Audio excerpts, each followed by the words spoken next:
Patricia Dianita Wijaya selaku pembicara kita pada hari ini. Halo Bu Patricia Dianita. Halo, sore. Mungkin boleh disapa dulu teman-teman kita semua yang hadir pada hari ini. Halo teman-teman semua, saya Patricia Dianita, pembicara hari ini. Iya. Terima kasih Bu. Yang terhormat moderator yaitu Bu Puja Hanifah selaku dosen Teknik Informatika Politeknik Kalteks Riau. Yang terhormat dosen beserta staf, dan yang saya banggakan kakak, abang, dan teman-teman semua yang hadir pada acara webinar hari ini. Dengan penuh antusias dan semangat yang luar biasa, perkenalkan, nama saya Raihan Rafif dari kelas 1 TID selaku MC yang akan membuka dan menutup acara webinar yang tentunya sangat luar biasa ini. Saya ucapkan selamat bergabung kepada kita semua. Semoga selalu dalam keadaan sehat walafiat, tentunya dengan menjaga kesehatan dan mematuhi protokol kesehatan yang diberikan oleh pemerintah. Ingat pesan Ibu, pakai masker, cuci tangan, jaga jarak, hindari kerumunan. Selanjutnya saya serahkan kepada moderator. Kepada moderator dipersilahkan. Terima kasih Rafif. Assalamualaikum warahmatullahi wabarakatuh. Selamat sore semuanya. Perkenalkan saya Puja Hanifah, biasa dipanggil Puja. Saya sini sebagai moderator. Selamat datang buat kita manggilnya Kak Patricia ya. Soalnya nggak mau dipanggil Ibu karena masih muda katanya. Selamat datang Kak Patricia di Politeknik Kalteks Riau, kampus ramah lingkungan, bebas asap rokok, dan tertib lalu lintas. Sebelum kita mulai webinar ini, insya Allah dalam 1 jam ke depan Kak Patricia akan memaparkan materi yang akan diterangkan ke kita semua. Nah, sebelum itu, kita sebaiknya lebih kenal sama Kak Patricia. Saya akan membacakan CV beliau. Saya akan izin share dulu.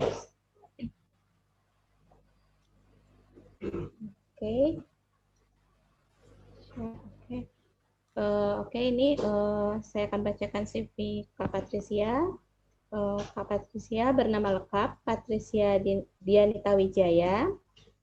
Beliau tinggal di Widelia 3, Blok 14, Tiga Rasa, Tangerang, Banten, Indonesia. Beliau lahir pada tanggal 7 Maret tahun 1994. Beliau telah memiliki eksperimen kurang lebih 5 tahun di IT konsultan industri. Kita lihat di sini pengalaman dari Kak Patricia dari bulan Juli 2019 sampai sekarang. Kak Patricia bekerja di PT Mitra Integrasi Informatika sebagai Project Manager. Sebelumnya di PT yang sama, Kak Patricia bekerja sebagai sistem analis di bulan April 2017 sampai Juli 2019. Setelah itu di PT Probis Prima Integrasi sebagai Business Process Assistant Manager dari tahun November 2016 sampai 2017. Di PT Probis Prima Integrasi sebagai IT konsultan di tahun 2015 sampai di tahun 2016. Dan di awal mulanya Kak Patricia itu sebagai junior programmer di PT Probis Prima Integrasi di 2014 sampai 2015. Nah, Kak Patricia menyelesaikan pendidikannya S2 beliau di Bina Nusantara University bagian di Master of Management Informasi System. Kemudian S1 beliau di Universitas Esa Unggul. Ini beberapa publikasi beliau, itu adalah Information System Design based on the result of organisasi Goal Oriented Requirement Engineering Process. Nah, ini sertifikat beliau ada Prince Foundation sama CISPRO Sevan Foundation. Nah, ini adalah riwayat sedikit tentang Kak Patricia. Nah, supaya tidak memperpanjang ini waktu, saya lanjutkan dengan sesi selanjutnya, itu pemaparan materi yang akan disampaikan oleh Kak Patricia. Silakan Kak Patricia, saya stop saja. Oke, makasih Ibu Puja. Selamat sore teman-teman semua. Hari ini saya akan membahas tentang sistem analis. Sistem analis itu apa dan bagaimana role-nya itu di dalam dunia praktisi atau di dunia project management di application development. Sebelumnya saya akan share screen dulu. Sebentar. Udah kelihatan belum? Sudah Kak. Oke. Oke. Jadi selamat datang buat teman-teman semua di sharing session sistem analis ini. Sebelum saya akan sharing tentang sistem analis, tadi udah dibacain CV saya agak kaget juga sih ternyata dibacain CV ya. Jadi secara singkat aja, mana ya?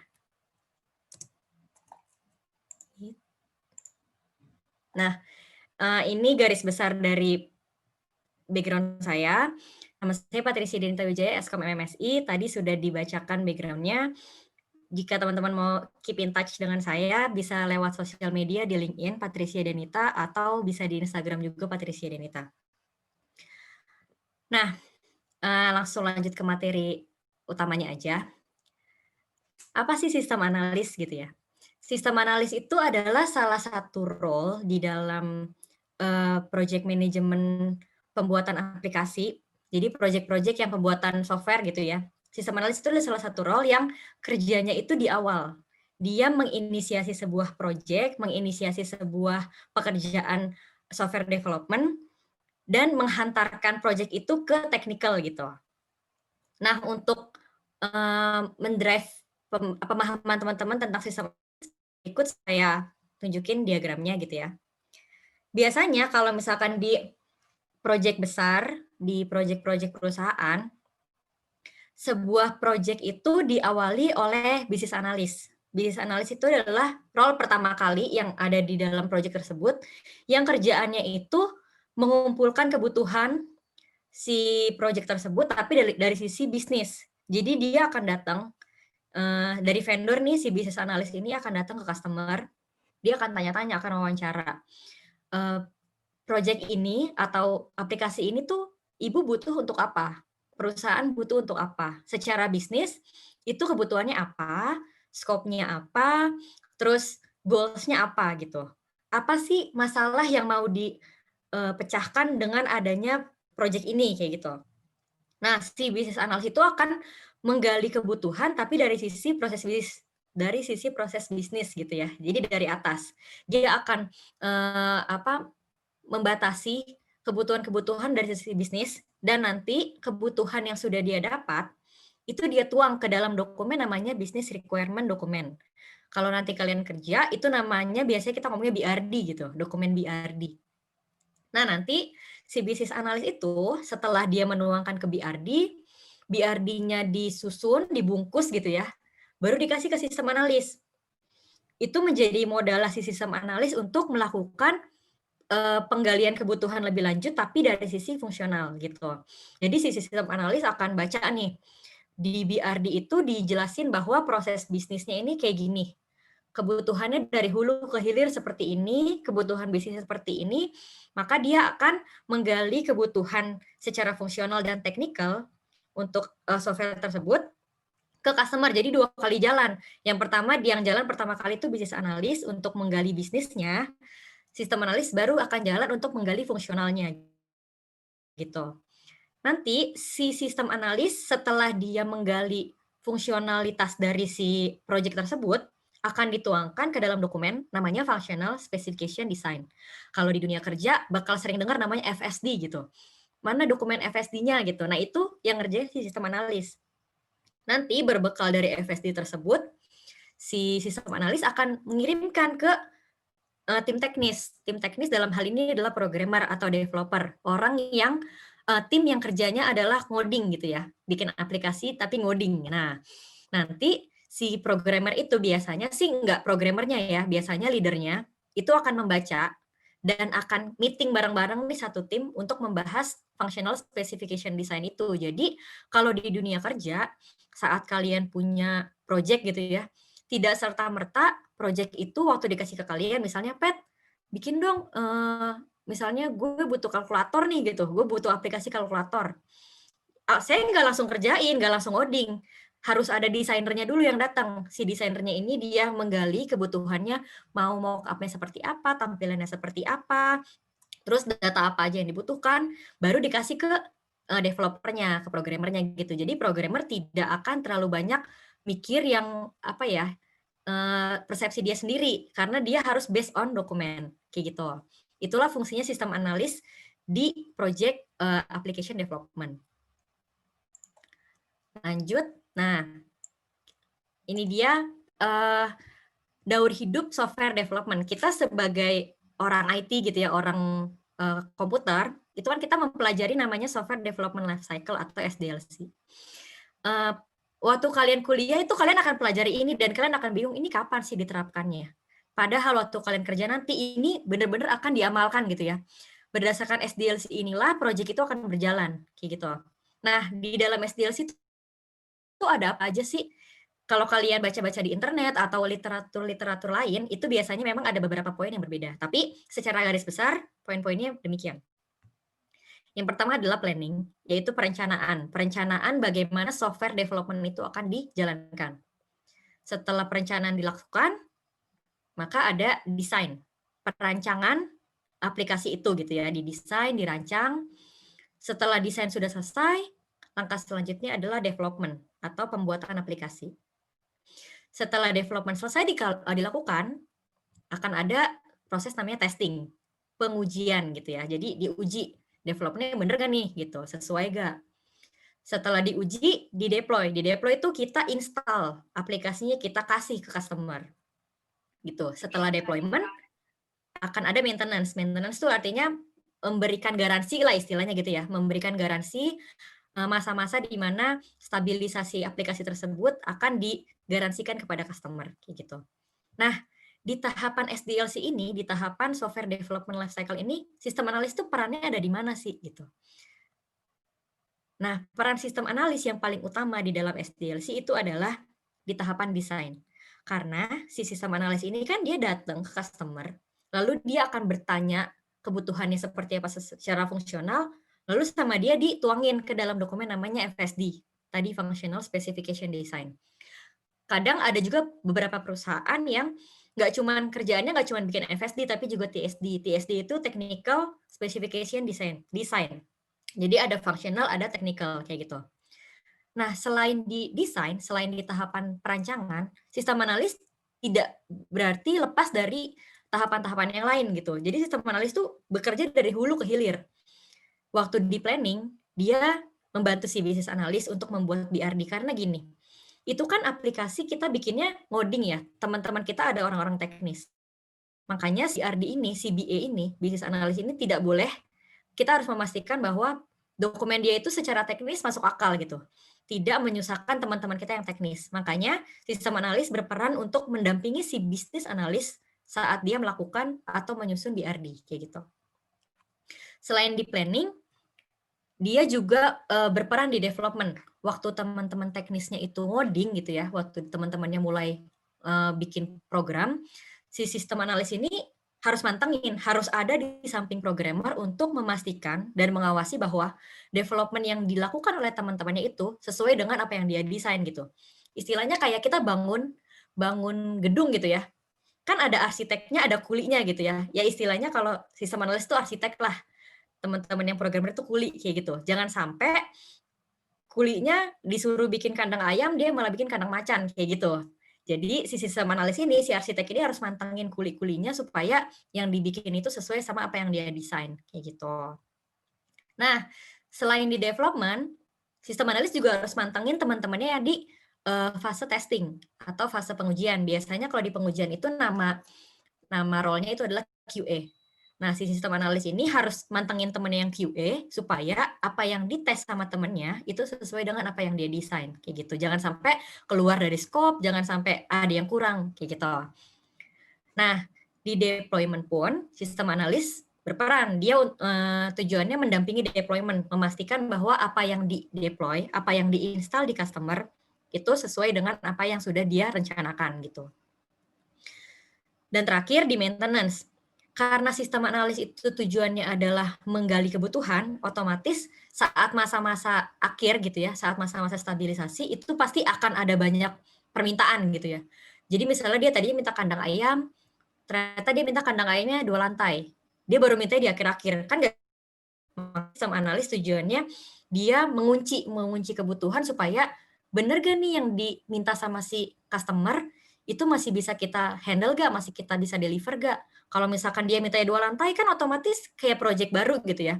Ya nggak bisa, berarti harus dibikin project baru. Tapi kalau misalkan cuma pengen tambahin warnanya, misalnya tadinya tombolnya warna kuning, jadi abu-abu monyet misalnya, ya nggak apa-apa, karena cuma beda warna, kayak gitu. Nah, sistem analis tujuannya mendrive, mengunci kebutuhan supaya kebutuhan itu masuk akal, kayak gitu. Nah, responsibilities dari seorang sistem analis itu apa sih di dalam project? Yang pertama, di depan customer, dia itu tujuannya menganalisa kebutuhan.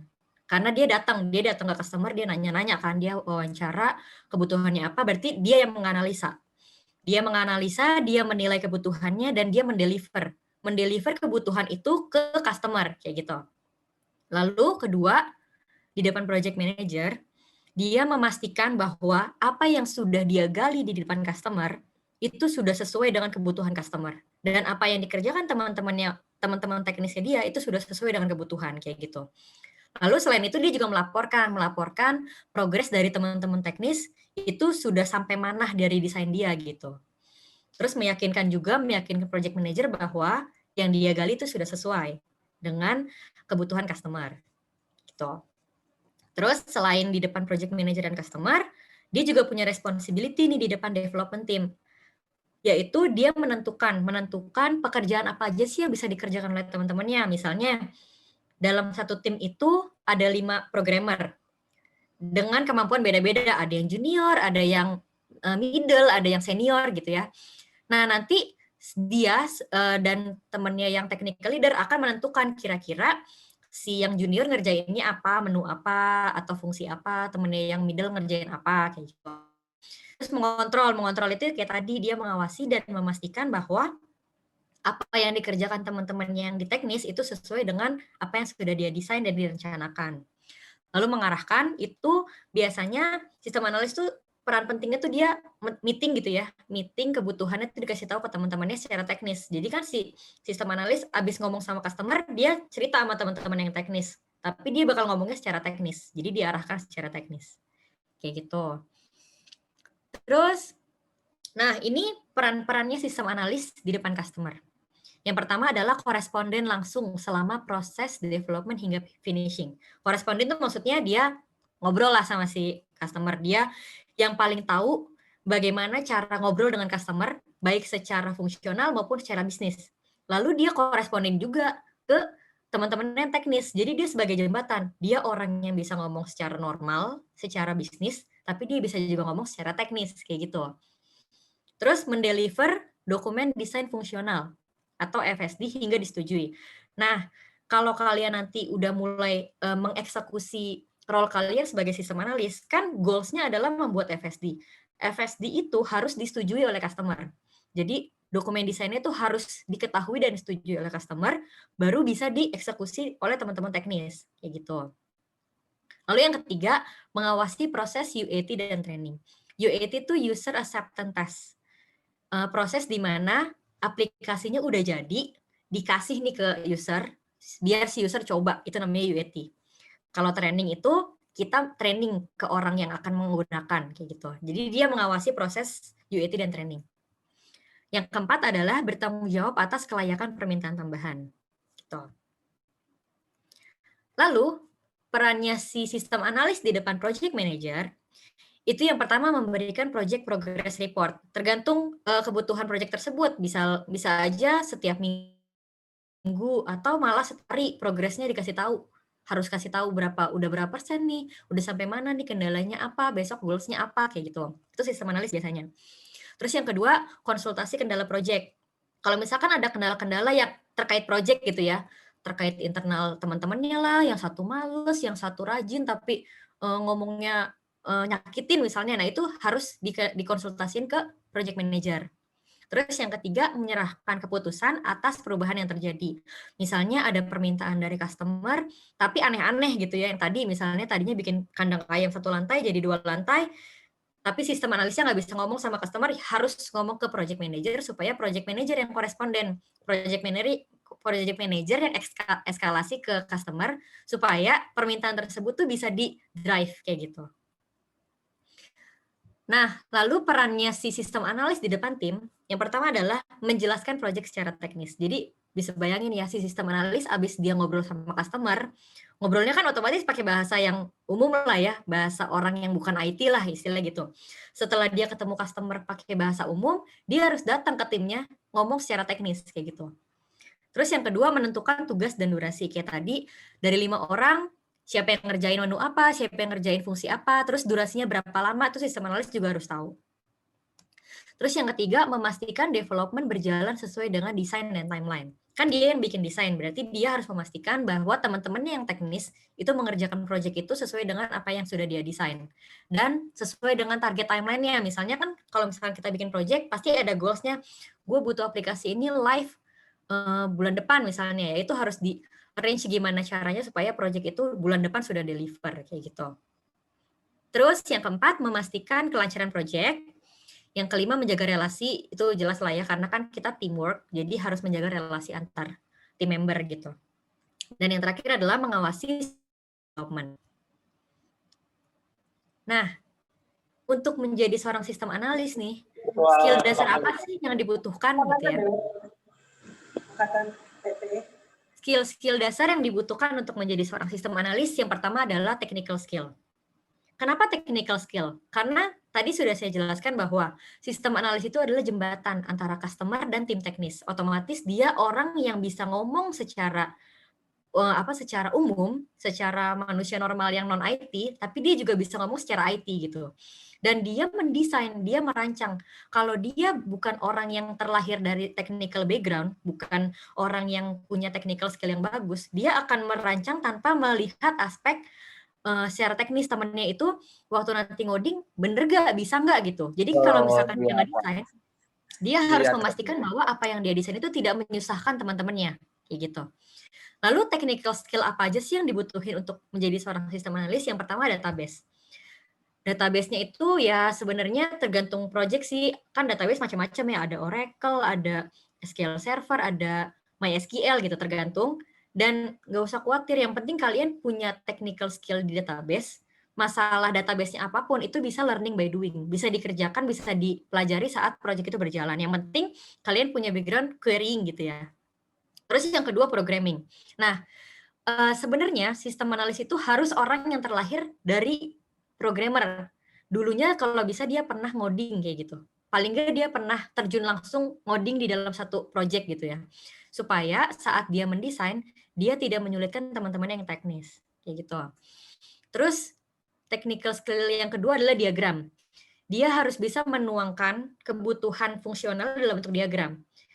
Kita mempelajari di dalam dunia IT itu ada diagram namanya UML. Itu dia sekarang diagram yang paling standar lah di semua di semua negara, maupun UML itu bisa dibaca sama semua orang kayak gitu secara teknis. Makanya UML itu penting banget, harus bisa dipelajari.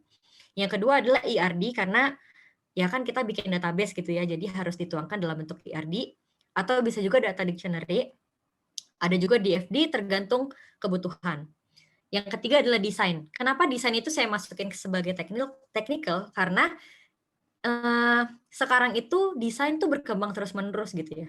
Style itu di dunia digital ini tuh sangat sering berubah gitu. Jadi kalau misalkan kita punya sense of art dan kemampuan research yang kuat, kita harus cari tahu terus saat ini tuh style seperti apa sih, tombol save di kanan apa di kiri, warna yang sekarang lagi hits tuh apa gitu. Nah itu tuh harus di explore terus sama seorang sistem analis gitu. Apalagi kalau project-nya membuat aplikasi yang dipakai untuk umum gitu, yang ditaruh di App Store misalnya. Dan jadi UX-nya harus sesuai dengan style sekarang gitu. Terus skills yang kedua adalah analytical skill. Jelas karena dia sistem analis, berarti dia menganalisa gitu ya. Analytical skill apa sih yang dibutuhin? Yang pertama sistem dan data. Dia harus bisa menganalisa data-data input, proses, output dari sebuah project supaya kebutuhannya tuh sesuai. Output yang dihasilkan juga sesuai dengan apa yang diinginkan oleh customer gitu. Yang kedua adalah creativity, jelas karena dia mendesain gitu ya. Yang ketiga adalah critical thinking, yang artinya dia tidak menelan mentah-mentah kebutuhan customer, tapi dianalisa ulang. Ini masuk akal nggak? Kalau cuma masalah warna doang, yakin nggak? Yang penting fungsinya apa, yang penting desainnya, kayak gitu. Terus yang keempat adalah research. Research itu sangat penting untuk semua role, karena kita bekerja di dunia teknologi gitu ya, di dunia IT, dan perubahan itu terjadi setiap detik. Jadi bener-bener harus sering-sering research dan sering baca, sering nonton YouTube kayak gitu istilahnya lah. Karena banyak banget perubahan yang akan kalian miss kalau kalian tidak. Skill yang ketiga adalah manajemen. Karena dia ada di dalam project management, maka dia harus punya manajemen skill, jelas karena dia menginisiasi sebuah project. Skillnya itu yang pertama planning, yang kedua delegation karena dia memberikan pekerjaan ke temannya, dan decision making. Lalu skill yang terakhir adalah interpersonal. Itu tidak harus sistem analis sih, semua role harus punya interpersonal skill karena kita bekerja dalam tim, otomatis interpersonal itu sangat dibutuhkan. Kamu percuma pintar kalau interpersonal kamu jelek, kamu nggak akan pernah bisa bekerja secara tim kayak gitu. Nah, interpersonal skill apa sih yang dibutuhin? Yang pertama communication dan negotiation. Jelas karena dia bekerja dan berkomunikasi dengan segala pihak kayak gitu. Yang kedua leadership dan teamwork. Yang ketiga empathy dan positive attitude. Yang keempat conflict management. Oke. Nah, lanjut untuk menjadi seorang sistem analis. Skill yang paling harus kamu kuatkan itu yang pertama adalah querying, query database gitu ya. Karena dia menganalisa data. Yang kedua algoritma. Yang ketiga control structure, ini kita dapat di materi algoritma harusnya ya. Itu sequence, looping, dan decision. If, else, for, dan sequence gitu ya. Terus yang keempat adalah logical. Begitu. Terus, nah, waktu kalian jadi sistem analis, tools apa aja sih yang digunakan saat kalian bekerja nanti gitu ya. Yang pertama, database. Database itu tergantung project-nya. Kalau misalkan di SQL Server ya SSMS kah, atau mungkin bisa juga pakai terminal, ya pokoknya tergantung kebutuhannya aja, Oracle, MySQL, kayak gitu ya, based on your project aja. Lalu untuk membuat diagram, banyak banget sekarang tools yang bisa dipakai dan berkembang terus-menerus, baik secara online, baik gratis, baik premium, itu udah banyak banget tools yang bisa dieksplor. Tapi beberapa tools yang bisa saya rekomendasikan, salah satu ada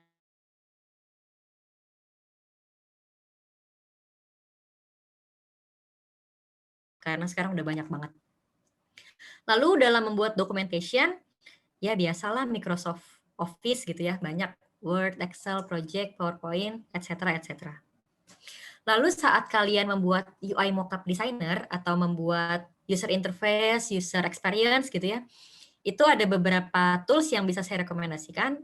Yang biasa saya pakai di kantor sekarang adalah Adobe XD, Balsamiq, Pensil Mockup. Terus kalau harus ada manipulasi gambar ya pakai Photoshop, pakai Paint, etc. Terserah. Itu banyak banget tools yang bisa kalian gunakan gitu. Terus untuk membuat reporting banyak, ada Microsoft Excel, ada Pivot, ada reporting services, chart, Crystal Report, banyak banget. Terus yang terakhir adalah dokumen kontrol. Dokumen kontrol tuh versioning dokumen, misalnya skripsi sudah ditandatangan versi 1, skripsi sudah ditandatangan, please udah banget Bu versi 2, misalnya gitu ya. Itu dokumen kontrol namanya, versioning. Tapi kalau di project gitu ya, itu misalnya kita ngoding, temennya kan ada 5 nih, bikin menu A, B, C, D. Nah, itu di-push, disatuin dalam satu dokumen kontrol namanya Git, supaya teman-teman yang lain bisa consume, gitu. Kalian harus pelajarin Git ini karena ke depan memang tren seperti itu gitu ya, karena kita kerjanya teamwork. Oke, itu tools yang akan digunakan. Nah, lalu hasilnya apa sih output dari si sistem analis gitu ya? Tadi kan sudah dijelaskan bahwa akan dituangkan dalam bentuk dokumen, FSD dan TSD gitu ya, functional dan technical. Tapi isinya apa aja sih? Nah, isinya tuh biasanya ada database structure dalam bentuk ERD atau data dictionary. Itu kalau kalian di SQL Server tuh, itu tinggal bikin aja diagramnya, tinggal dipakai diagramnya. Itu udah gitu. Yang penting database-nya kalian udah desain. Terus yang kedua isinya UML diagram. Itu biasanya ada use case, kelas diagram, activity, dan sequence. Tapi yang paling utama itu use case gitu. Sisanya paling gambar mockup. Mockup tuh user interface dari aplikasi tersebut. Dalam FSD juga ada. Gitu kira-kira. Dari saya, itu kira-kira pengenalan dari sistem analis di dunia praktisi dan bagaimana responsibility-nya. Saya kembalikan ke Ibu Puja, moderator. Terima kasih Bu Patricia. Banyak ya ilmu yang kami dapat di sini. Sangat jelas loh Bu Patricia. Banyak banget nih. Saya aja sampai. Oke, saya coba ngerangkum ya Bu. Oke, jadi sistem analis ini adalah sebagai PM pembuat ya, yang akan menganalisa proyek dari yang awal sampai nanti dia akhir nih, sampai dia teknikalnya. Jadi dari dia berkonsultasi dengan si yang milik proyek, si customer-nya dengan bahasa yang kita sehari-hari seperti ini, sampai dia harus menerjemahkan ke si teknikalnya sampai ke programmernya agar programmernya tidak pusing dan tidak berat untuk memikirkan proyeknya, gitu ya Bu? Betul Ibu. Oke, jadi si sistem analis ini dia akan berperan secara garis besar itu ke seluruh dari proses tahapan si SDLC, dari tahapan planning dia membantu CBA, dari desain dia membantu dia yang berperan penting sebagai sistem analis. Di development dia mengawasi development, di testing dia akan mengawasi testing, dari dokumen FDD-nya ya, FSD, terus dari deployment-nya membantu mendampingi supaya sesuai dengan dokumen yang dia telah rancang, terus dari maintenance supaya ketika maintenance ada perubahan yang signifikan itu tidak terjadi dan tidak akan menyulitkan dan mungkin itu akan munculkan proyek baru. Terus skill-nya yang harus memiliki itu adalah satu teknikalnya, ada analitiknya, ada manajemennya, sama interpersonalnya. Dan skill yang paling dibutuhkan adalah query. Nah, query ini bagi bagi teman-teman yang kelas 1 ya, lagi belajar query, algoritma, kontrol struktur, sama decision, sama logikanya harus dikuatkan. Oke, kayaknya begitu ya Bu. Betul Ibu. Oke, kita lanjut ke sesi tanya jawab ya Kak Patricia. Boleh. Oke, ini ada dari mahasiswa kita kelas 4 TIB, namanya Kelvin. Ini mau dibacain semua dulu atau satu persatu, Bu? Saya bacakan. Satu-satu aja kali ya. Oke, saya bacakan dulu. Mbak, saya ingin bertanya, tadi kan yang dijelaskan kalau proyek yang diterima itu dari customer yang bersifat pribadi. Bagaimana jika proyek yang ingin dikembangkan itu seperti aplikasi e-commerce yang digunakan banyak orang yang tidak memiliki pengguna khusus. Jadi dalam membuat spesifikasinya apa bahan-bahan yang akan digunakan. Silakan Kak Patricia. Bahan-bahan yang digunakan tuh gimana ya maksudnya? Kue gitu. Saya bingung jawabnya. Kalau misalkan apa ya? Bagaimana toolsnya kali Kak? Oh, toolsnya. Sebenarnya sama aja kan. Kalau misalkan di sisi sistem analis gitu ya, waktu kalian bikin project itu sistem analis kan kerjaannya ngedesain gitu, ngedesain dan memastikan bahwa aplikasinya itu sesuai. Ya, bukan sesuai, maksudnya aplikasinya itu sudah tergambarkan lah istilahnya gitu. Nah, Toolsnya sebenarnya sama aja, yang penting kamu di dalam desain itu membuat mockup dan menjelaskan alur datanya seperti apa. Intinya sih gitu doang. Jadi sebenarnya sama aja sih, mau pribadi mau e-commerce juga gitu. Jadi tetap aja Bu, tetap dia yang sebagai pointer ya, sebagai dia Iya, poinnya untuk si project ini, project iya, mau itu besar ataupun kecil ya. Oke iya. Kak. Oke, selanjutnya ada dari dosen kita Bu, namanya Bu Yohana. Izin Mm-mm. bertanya Mbak Dianita, jika dalam pengembangan sistem yang dilakukan sendiri, khususnya PA di Politeknik, bagaimana kami memposisikan diri sebagai bisnis analis, sistem analis, sama program? Silakan Kak. Oke.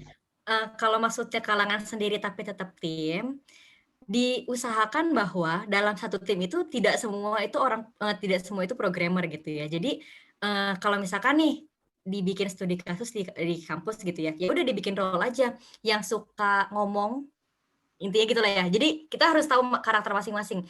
Yang suka ngomong tapi teknikalnya kurang misalnya, dia jadi business analyst dan dia harus bisa menggali kebutuhan secara bisnis gitu.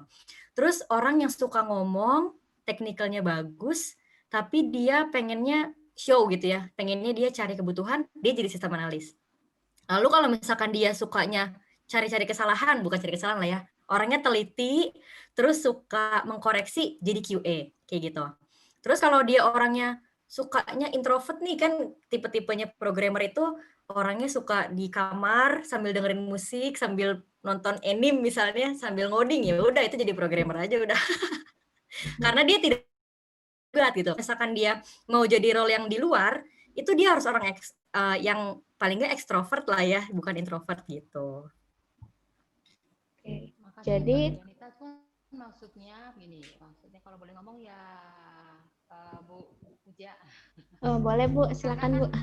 di Politeknik itu nggak semua PA-nya kerjanya kelompok gitu ya Mbak. Jadi lebih banyak yang lebih banyak lah, mungkin 80% itu personal dan mereka wajib menghasilkan sesuatu produk dan produknya itu biasanya ya lebih kepada hasil satu project sebenarnya gitu loh. Nah, bagaimana memposisikan diri sebagai tadi ya tadi kalau misalnya kelompok kan jelas kan kita bisa bagi-bagi kerjaannya ya siapa yang. Tapi kalau kita sendiri kita memposisikan diri dari tadi ada 3 bagian utama penting ya yang untuk mempersiapkan sebuah proyek itu jalan, mulai dari bisnis analisnya, baru sistem analis, baru ke programnya.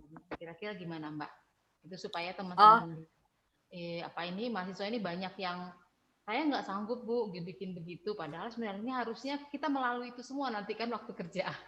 Gitu. Oh iya, kalau misalkan memang benar-benar personal, jadi sendiri gitu ya Bu, yang ngerjain aplikasinya sendiri, ya diusahakan melakukan SDLC itu gitu, dari planning, dia membuat dokumen requirement yang tadi dituangin dalam bentuk kira-kira seperti BRD atau kira-kira seperti FSD. Jadi dia sudah melalui tahapan BA, dia bikin dokumen itu gitu kan. Terus yang kedua dia bikin dokumen yang isinya database. Jadi didokumentasikan dulu supaya dia mengetahui mengalami menjadi sistem analis gitu. Jadi dituangin lagi ke dalam dokumen namanya FSD tadi, kira-kira seperti FSD lah, tapi bisa buat latihan ya yang penting ada database-nya, ada mock-up-nya kayak gitu. Baru dia ngoding. Kalau ngoding kan dia berarti memposisikan dia sebagai programmer kan Bu. Terus yang terakhir dia testing. Kalau testing dia juga tuh dicari tahu aja namanya test script. Nah, itu udah bisa memposisikan diri sebagai QA. Jadi ada 3 produk paling enggak yang 4 produk yang dihasilkan. Yang pertama dokumen bisnis, yang kedua dokumen fungsional, yang ketiga aplikasi, yang keempat test case. Kayak gitu Bu, kira-kira. Ya, siap. Ini untuk mahasiswa sih mewakili teman-teman mahasiswa yang malu bertanya pastinya begitu, Mbak. Iya. Terima kasih, Mbak. Sama-sama, Ibu. Terima kasih, Ibu. Oke. Jadi dari tadi yang pertanyaan tadi, jadi dapat saya simpulkan itu, dia harus memposisikan dirinya bisa sebagai business analis, sebagai sistem analis, sebagai programmer, dan sebagai testing. Jadi dia wajib nantinya akan menghasilkan 4 dokumen, itu dokumen bisnis, dokumen fungsional, aplikasi, dan unit testingnya ya. Ya, Kak? Ya, unit test, betul. Oke. Oke, selanjutnya itu ada pertanyaan dari kelas 2 itu namanya Taufikur Rahman. Kak, saya ingin bertanya, pada penjelasan tadi ada 4 skill dasar yang sudah dijelaskan. Di antara keempat skill dasar tersebut, skill mana yang sering digunakan atau diperdalam dalam bekerja sebagai data analis? Dan kenapa, Kak? Data analis atau sistem analis nih? Hmm. Beda soalnya data analis sama Iya. sistem analis.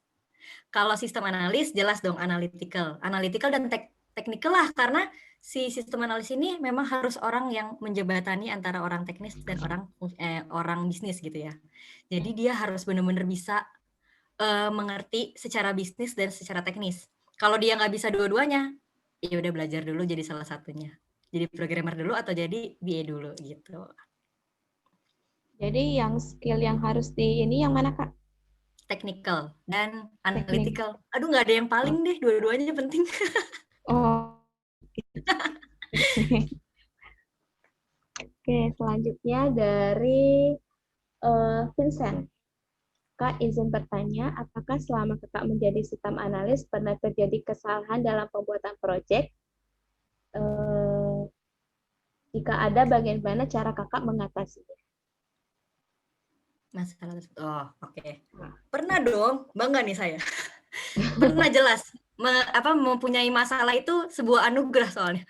Jadi dulu saya pernah waktu jadi sistem analis, saya kurang detail menggali kebutuhan gitu ya. Sedangkan customer kan kita tahu sendiri lah, orang non IT itu biasanya mereka kalau ngomong enggak teknis gitu. Dan dia tidak mengutarakan kemauan dia di awal. Jadi waktu itu saya belum banyak jam terbang lah ya istilahnya, jadi belum tahu terlalu banyak gimana cara nanya. Dan itu udah keburu jalan, udah dikerjain sama programmer, otomatis ada hal yang kurang yang belum dikerjain gitu kan, dan baru ketahuan di akhir. Customer-nya baru bilang, perasaan saya waktu awal minta ini deh, kayak gitu.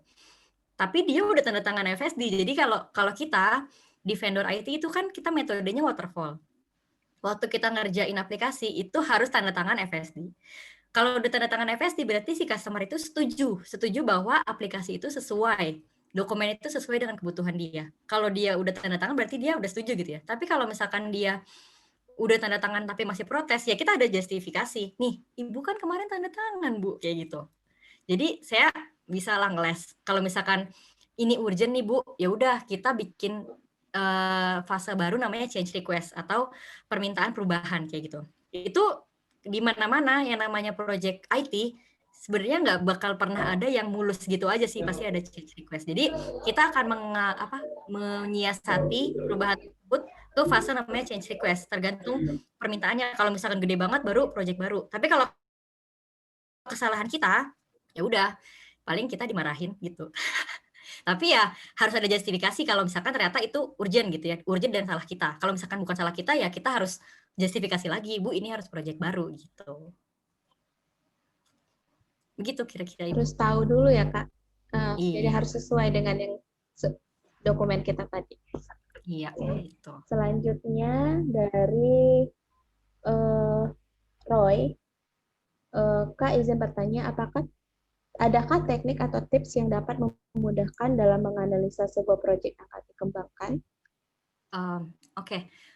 Kalau saya ada list pertanyaan-pertanyaan umum yang biasa saya tanyakan ke customer, itu listnya saya udah ada gitu. Jadi berdasarkan itu dan di tengah perjalanan saat saya wawancara gitu ya, wawancara sama customer-nya biasanya sih selalu ada terbersit lah mau nanya apa itu pasti ada. Jadi kalau misalkan kita masih pertama kali ini jadi sistem analis, yang pertama harus kita lakukan adalah menanyakan spesifikasi sistem gitu.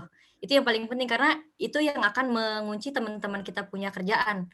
Misalnya bahasa pemrograman yang dipakai apa, terus ada style-style khusus nggak dari perusahaan itu kayak gitu. Terus kalau misalkan kita ada project di dengan perusahaan, biasanya mereka nerbitin dokumen kebutuhan dari mereka. Jadi nggak serta-merta mereka minta sesuatu, tapi mereka nggak ada modal apa-apa. Jadi mereka pasti ada sebuah dokumen yang bisa kita baca dulu gitu. Jadi tenang aja kalau misalnya kalian jadi sistem analis, nggak mungkin tiba-tiba kita ketemu di jalan, bro gue pengen bikin kalkulator, terus lu datang gitu aja berdua, nggak mungkin. Biasanya mereka akan nerbitin dokumen gitu. kalau list-list pertanyaan untuk menanyakan requirement gitu sih, biasanya kalian bisa cari di internet kebutuhan apa aja sih yang biasa ditanyain oleh seorang sistem analis gitu. Jadi ada template-nya ya Kak untuk Iya. pertanyaannya. Mm-mm. Oke. Sip. Selanjutnya ini bagaimana cara dari Avicenna, bagaimana cara untuk menghadapi konflik di dalam tim seperti perbedaan ide ataupun yang lainnya. Perbedaan itu. Nah, kalau misalkan kalian udah pernah bekerja di teamwork gitu ya, pasti ada banyak lah konflik-konflik yang terjadi, apalagi personal gitu ya. Itu sebenarnya sih tergantung gimana kalian menyiasatinya sih ya. Kalau misalkan kita di Indonesia Raya ini, itu biasanya kan kita nggak bakal senang kalau negor orang di depan orang lain gitu ya. Itu etikanya jelek kalau misalkan di teamwork. Kalau misalkan kalian ngerasa ada masalah ya ngomonginnya berdua gitu. Kalau misalkan ada masalahnya, dia punya masalah sama semua orang, ya udah ngomongnya sama dia aja gitu. Banyak etika-etika yang harus dipelajari memang waktu sebelum kalian masuk ke dunia kerja gitu. Itu harusnya bisa dipelajari sih. Sambil berjalan juga dipelajari. Gitu. Makanya tadi ada yang bagian penting itu adalah attitude-nya ya Kak. Ya, yang Itu penting kan. positive attitude, conflict management itu harus dipelajari gitu. Nah, selanjutnya ini ada dari kelas 4 namanya Fajri. Perkenalkan, saya Fajri Mutakin. Bagaimana sistem analis dapat memilih metode development suatu sistem, apakah metode waterfall, prototyping, XP, ataupun lainnya. Dan bagaimana seorang sistem analis dalam menentukan jumlah klien dalam menentukan requirement dari klien. Karena saya pernah dengar jika tujuan kita sudah terlihat, maka melemparkan pencarian requirement ke klien disudahi. Oke. Saat kalian bekerja sebagai seorang sistem analis, metode pekerjaan itu bukan sistem analis yang menentukan. Itu tergantung proyeknya. Misalnya, kalau kalian kerja di Gojek, tapi kalian jadi sistem analis, itu udah otomatis. Kenapa? Karena produknya itu berkembang terus gitu. Nggak ada goals akhirnya. Kalau Gojek itu kan dia produk yang terus berkembang setiap hari, setiap saat gitu. Itu pasti agile. Itu pasti pakai agility lah ya. Tapi kalau kalian kerja di vendor, kayak saya gitu ya, kerja di vendor, deliverable-nya ada, goals-nya ada, tujuan akhirnya ada, biasanya vendor akan mengarahkan prosesnya pakai waterfall. Supaya kalian akan dikunci gitu. Kalau misalkan kalian pakainya agile, nggak akan habis-habis. Nggak bakal dibayar-bayar itu aplikasi. Kalau misalkan pakai waterfall, dokumen selesai baru ngerjain, habis ngerjain selesai ada goals-nya kan produk, nanti testing, habis testing, install. Udah selesai. Jadi kita jual putus gitu kalau misalkan waterfall. Nah nanti itu harusnya dapat sih di project management ya, bukan di sistem analis. Saya bingung nanti ngejelasinnya. Gitu. Jadi kalau misalnya yang proyeknya terus-menerus itu biasanya menggunakan agile, dan kalau misalnya proyek yang harusnya selesai langsung, kita pakainya waterfall. Iya, biasanya masih pakai waterfall.